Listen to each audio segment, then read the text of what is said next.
Thank you for staying with us. Over the years, Nigeria has lost billions of dollars in revenue to crude oil theft, which has thrived despite measures introduced by the federal government. This has also led to environmental disaster, threats to regional peace and security, proliferation of arms, and a poor investment in climate. Sometime last week, the Speaker of Nigeria's House of Representatives, Honorable Tajuddin Abbas, inaugurated a special ad hoc committee on oil theft to investigate the growing spate of pipeline vandalism, as well as illegal oil bunkering and theft in the country. Well, joining us in our Abuja studio is President, CEO, Security Watch Africa Initiative, Security and Public Safety Expert, Patrick Agbambu. Patrick, good morning. It's good to have you join us. Yeah, good morning. Now, it's quite concerning that we still find ourselves neck deep in this matter of oil theft. We know that this has been happening many years now, and Nigeria has tried to really tackle this matter. But unfortunately, it's seeming like we are not getting a headway with really addressing this issue. What do you think is the missing link with us actually arriving at that result we desire with regards to addressing matters of oil theft? Thank you. It's actually a very terrible situation, and in fact, it can be described that Nigeria has been bleeding for some years now. The main source of revenue is being stolen away by some individuals, some citizens in connivance with some foreign bodies and individuals, and this is actually very, very disturbing. But I can also tell you that over the years, there have been some, in the last 2-3 years, there have been a bit of improvement because I remember that out of our 2 million barrel per day production, that quota that we were given by OPEC, we were only producing able to meet about just 800,000. But today, as we speak, it has improved to about 1.6 million, going between 1.4 to 1.6 million, leaving us with about 400,000 still being stolen. Recently, I traveled to about 3 states in the oil producing areas, and I can tell you that there are 7 to 9 enablers that has helped these criminals to have their way against the state, against the Nigerian nation. And this is actually very, very disturbing. And until the government and the people of the nation, Nigeria take it quite seriously, we may continue to lose enormous resources to these persons. And that is what is in my concern particularly. And many Nigerians are worried and disturbed about it. Patrick, you just mentioned something that caught our interest, talking about you identified 7 enablers. Speak to us on who and what they are. Yeah, I have visited some of these areas. I find out that as we speak, I would tell you that the major culprit in this regard falls to the doorstep of the NNPC because there are things that they should do and which they are not doing, and this has empowered these criminals to carry out what they are doing. NNPC, it's supposed to have effectively manage some of the abandoned oil wells. They are supposed to have effectively coordinate those empty vessels, motor tankers that are supposed to lift crude oil in the countries. But you find out when authorization is given to some of these empties, or some have the capacity to lift, say, about 1 million barrels, but they will only be given authorization to lift about 200,000. At the end of the day, who knows how many of the quantities that they lifted. The state agency that is in charge to provide security in our waters, that is talking about the Nigerian Navy, do not have physical presence at the loading point. So they will not be able to know how many of these liters, how many of these barrels were actually loaded and taken away. And these are the basic issues. Yes, some private pipeline security agencies have been licensed. For instance, the Tantata have been licensed. But what are the SOPs? What are they operating about? For the past sometimes we have been celebrating arrest of one or two smaller vessels and illegal bunkers and others at the backwaters. But that is not where the main problem is happening. It's happening at the offshore, the far areas where some of these private security pipeline operators cannot operate. And the Nigerian Navy is not helped by the government itself because money is being diverted to these private contractors. And instead of the Nigerian Navy to be empowered, private contractors are being given funds and they don't have the capacity to carry out the responsibility they are supposed to do. So these are the things that has created this problem. We have a lot. I listed some of my findings in my visit, and I can tell you that it's very, very troubling. The NNPC is not employing the use of modern technology to monitor what is happening. As we speak, the Nigerian Upstream Petroleum Regulatory Commission has not actually worked with the Nigerian Navy, who is supposed to be monitoring what is happening, but they are not empowered to do that. I wonder if the state actor is not empowered, who will monitor what is being stolen from the country? So really, it's something that those in authority, particularly, it falls at the doorstep of Mr. President to review some of these private contracts that have been given in terms of pipeline security, and also make sure that the state actors, particularly the Nigerian Navy, has a physical presence at the loading point so that we'll be able to know what is. It's only the government and the people of Nigeria are only told what is loaded. Nobody can verify that or say otherwise. And that is the situation we're having. And that's why I said the NNPC is the lead culprit. And I think the individuals working in NNPC should be looked into seriously.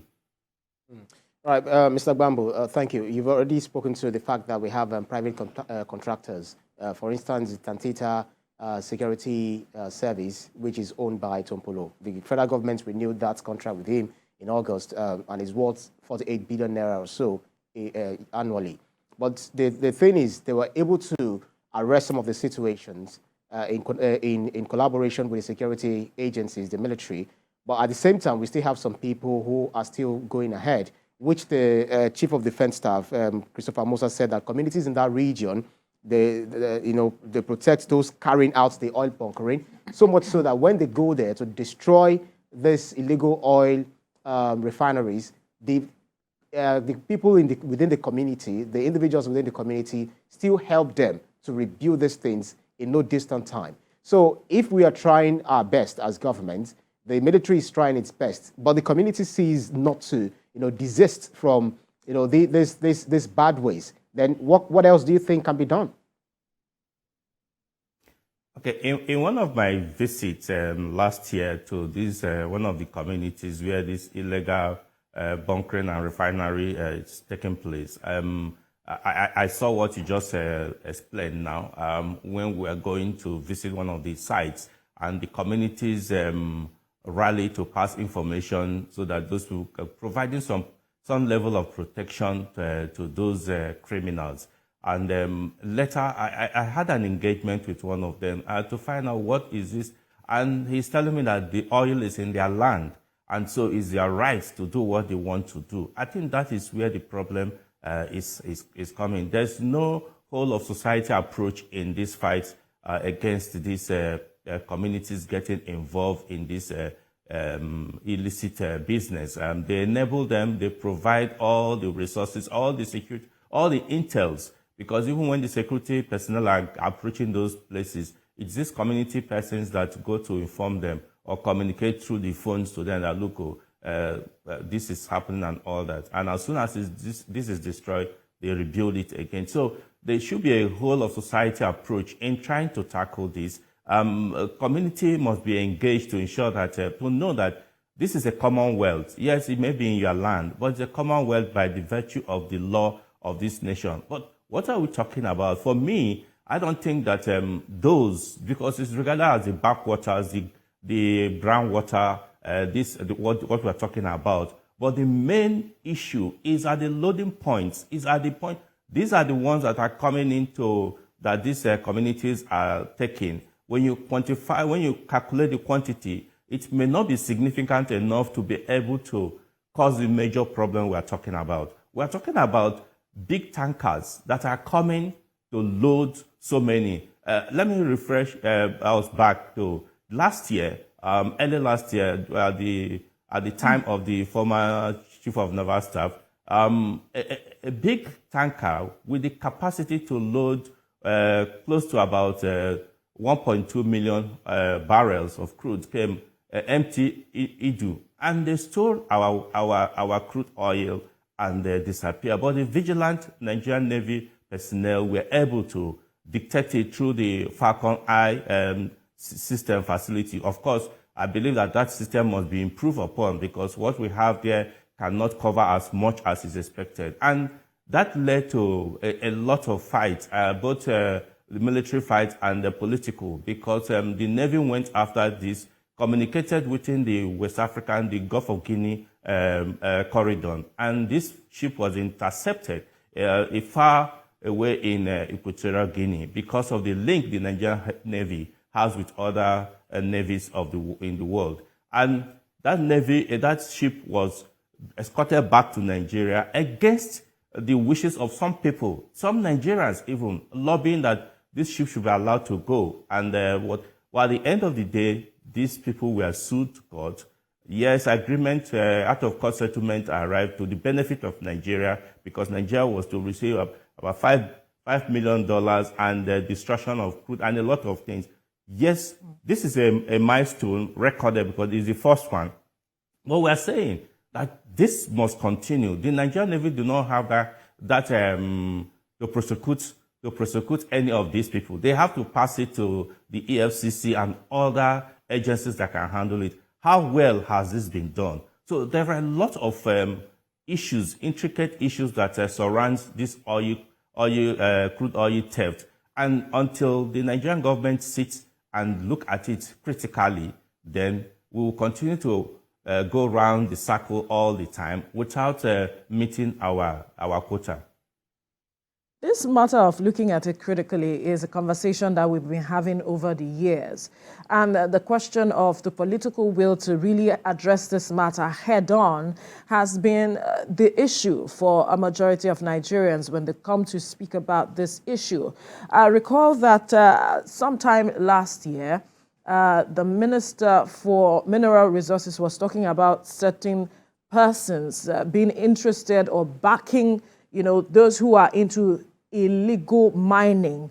And there's also the conversation as to perhaps there are some of these people who might be occupying some key positions, perhaps in government, anywhere, who have interest in what is going on. And that is why we are not making a headway in this matter of addressing theft.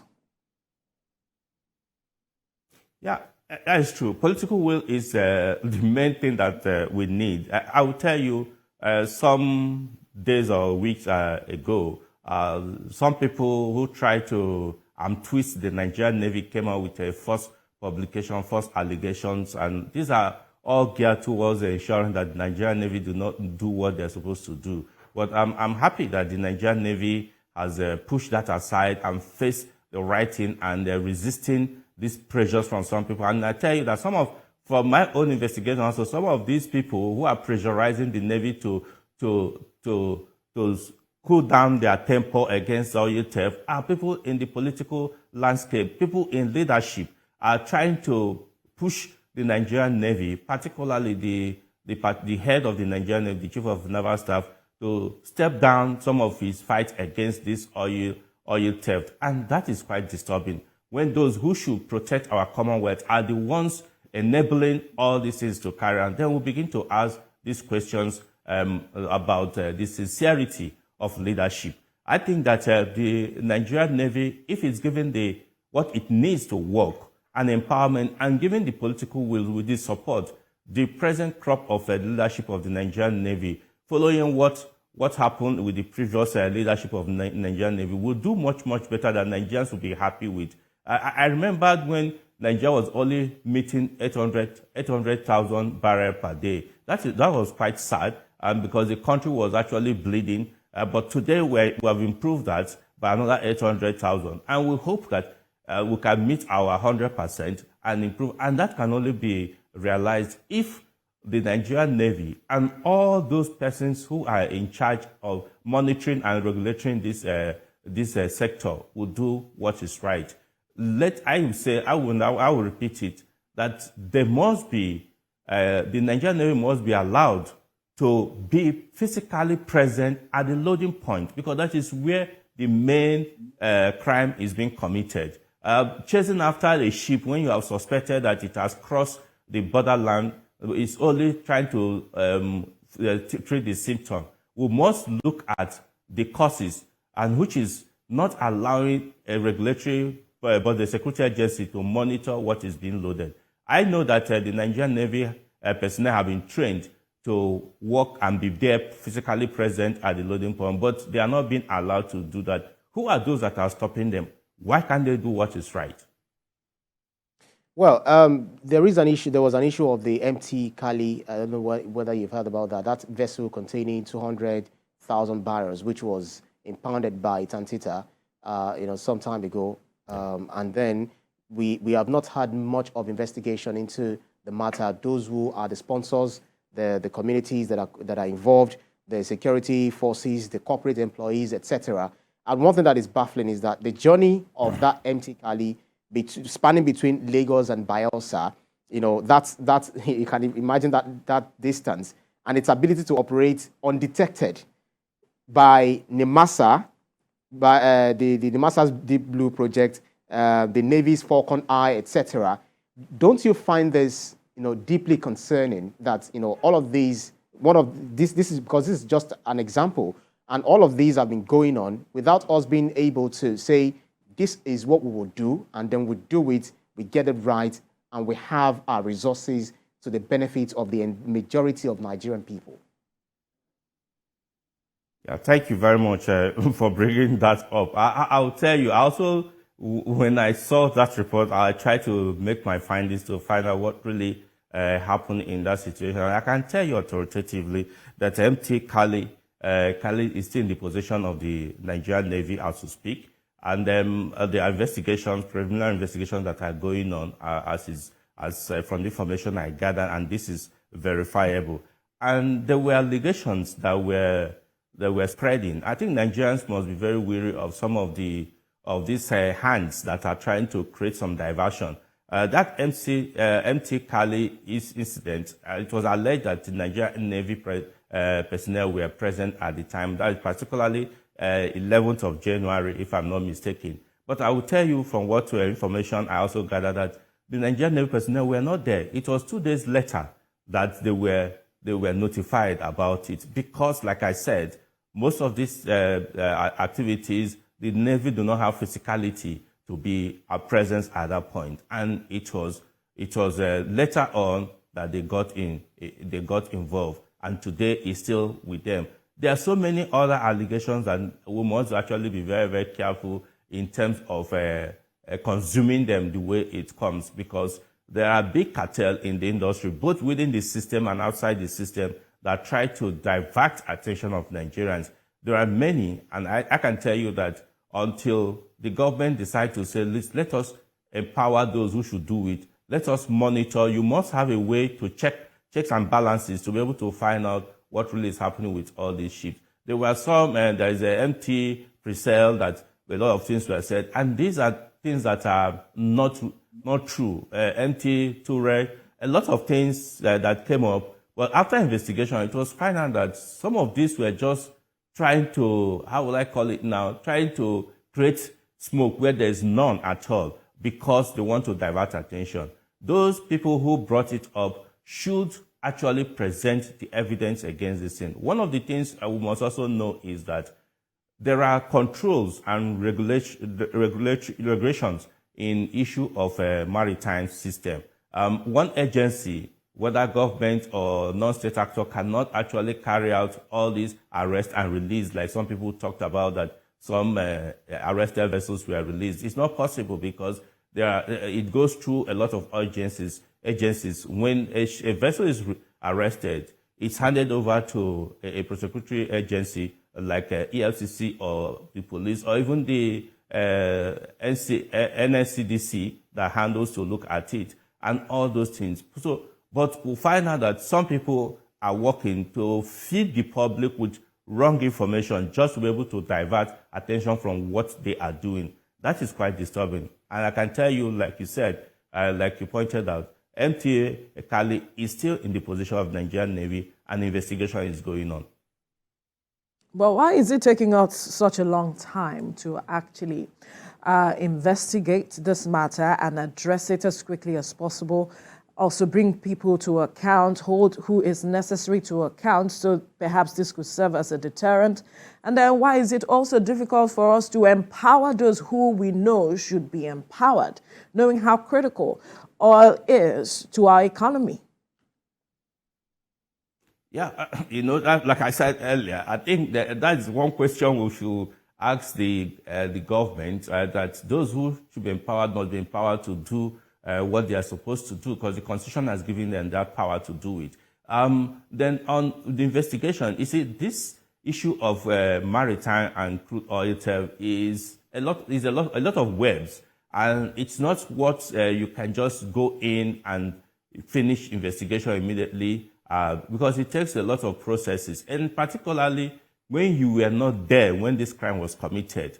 If you arrest a vessel on the sea when it's moving, and the vessel brings a document to prove that it has authority to lift this crude oil, you need to be able to find out what is the quantity the vessel is authorized to lift, and what is the quantity that is in that vessel. Then you need to be able to also check, because there was one of the allegations that talked about crude oil being stolen by a crude, only to find out it was just a HFPR, just not a crude oil really, because the agency that will ascertain what is contained has to be invited, and they have to test, to check, to confirm what that vessel is carrying. Sometimes when arrest is being made, there's need to find out what is actually the content in that vessel. So it takes a longer process in doing all these things. But I think from now, I think what the agencies concerned are to do is to come out to tell Nigerians step by step what is being done, so that Nigerians can build confidence again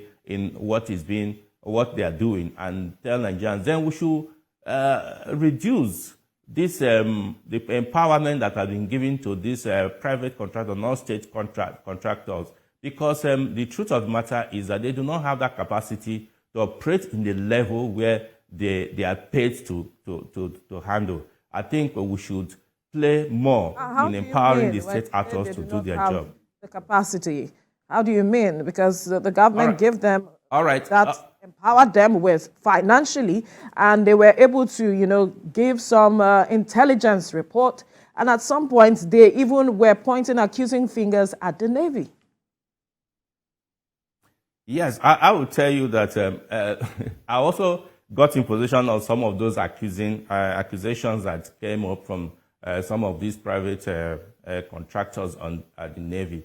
Yes, you will not say that the Navy has been 100% in terms of carrying out their jobs. Of course, they have persons that are Nigerians among them. Some of the personnel may have gone against what the standard operating procedure that should be carried out. And I think that the Nigerian Navy must also look inward on his personnel. But as I speak, Nigerian Navy is much better placed than any of the non-state actors to carry out, because they can only operate, the non-state actors can only operate at the backwaters, and they cannot go up where this main crime is handling. They're chasing the smaller, it's like they're chasing the smaller thief, when the big thief that are creating our problem is there free to operate, because the money that should have been given to the Navy is being used in doing other things that are not supposed to do. So really, I think that is what we should do. what they are doing, the private contractors are doing their best. They are trying, but it has to be reviewed and be looked into critically so that those who should do what the Constitution has empowered them to do should be allowed to do their work. Talk to us further about the importance of unraveling intricate networks, involved in these illicit acts, because it seems to also have. You already mentioned, some within the country, but it does seem to have international collaborations. Who could be responsible? Who could these be, and how come these, has been going on end? I don't want to sound like a pessimist, but then we just kept talking about this oil theft year in, year out, and we seem not to have to make a headway some way. Yeah, last year, my organization organized a symposium, an international symposium in Stellenbosch, South Africa, where we brought together the Gulf of Guinea naval operators and the Southern Africa operators, and we had the presence of the IMO, that is the International Maritime Organization, to tell us what really is happening with the international connection. And the Nigerian Navy was seriously or highly represented because the then Chief of Naval Staff was there. And it was a 3-day event that was very exposing because a lot of things were said. And one of the things that we found out was that this crude oil theft, whether in Nigeria or any part of the world, is being empowered by most of the private refineries across the globe who source for crude oil from whatever means to be able to run their business. And that has created the loopholes. Because the state-to-state trading of crude does not encourage this theft, this illegal crude oils that are being stolen from nations. But most of this crude oil ends up in the private refineries all over the globe. And that is where it's happening. That is what is helping the industry, the crude oil theft to grow. And Nigeria has become one of the countries where they easily come in and steal because we have not done what should be done by empowering and allowing the Nigerian Navy to be at the point of loading to cross-check what is being loaded. That is one.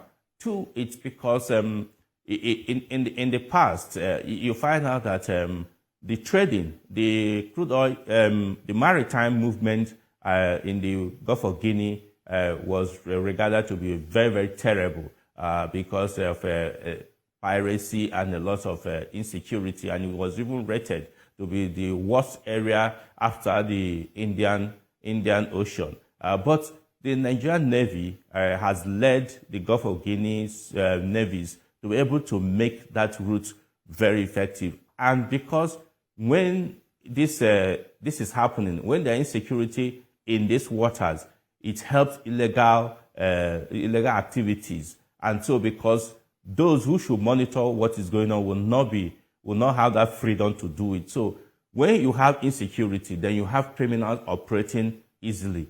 That is why it's happening. We have like the MT Idu that was arrested. You have most of them were foreign personnel that were in that vessel. People all the time, once you get most of these vessels arrested, you find out foreigners involved because they have to feed the private refineries of the world. Right. And finally, quickly, on the final notes, if we do not tackle this, what are the implications? If we do not tackle this head on as quickly as possible, the implication? Seriously, the implication is far-reaching because I tell you that Nigeria will continue to lose scarce resources because as we speak right now, we don't even have enough funds, and that is why the government is going all out to see how to generate funds. And the present government of President Tinubu had decided to say, look, the fight against oil theft must be intensified. And that is why I will call on him to empower the Nigerian Navy and every other person that has responsibility to do in ensuring that this crude oil theft is stopped, if minimized, if not stopped. We need to be able to check it because the implication is far-reaching. We have our infrastructures are dead. Where we have some, you just read in the headline of the news about our national grid going down. We need to be able to boost a lot of things. And we need, for us to do this, we need revenue. And crude oil today still be our number one, the major revenue earner to the country. The communities must be brought into the issue of accepting that this is our commonwealth and it must be protected, and development must extend to those areas so that they will have a sense of belonging, that they will have to protect this and not allow people to steal it away from the nation. All right, let's wrap up the conversation here. Patrick Agbambu, President, CEO, Security Watch Africa Initiative, security and public safety expert. Thank you for your time. Thank you very much.